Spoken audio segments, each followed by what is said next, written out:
In this video, I'm going to show you how Gemini creates dropdowns instantly right here in Google Sheets.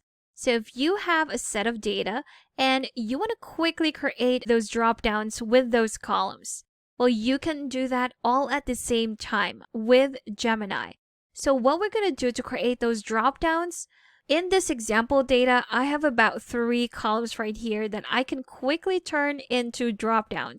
So if you're dealing with a large set of data and you're not really sure which columns you can turn into dropdowns, you can ask Gemini to help you with that.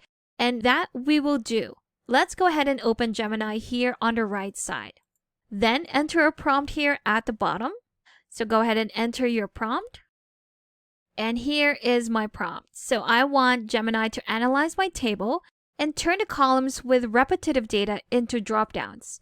Also, Gemini can be free to color code them as it sees fits. So let's go ahead and enter this prompt.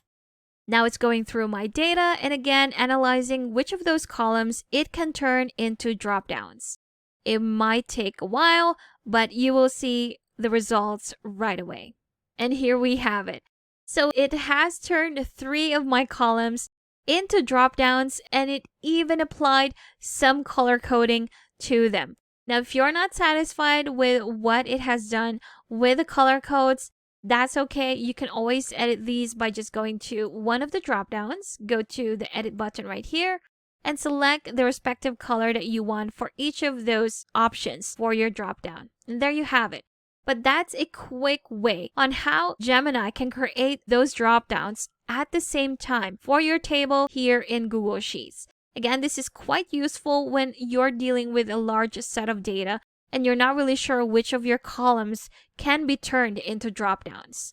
Also, if you need extra help with Sheets, I've got a free guide linked in the description below that you should definitely check out. By the way, this video is part of my Gemini series, where I show you how to use Gemini here in Google Sheets.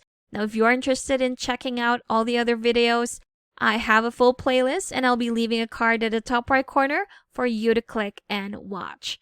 Thank you for watching this tutorial. Make sure to subscribe for more helpful videos and I will see you in the next one.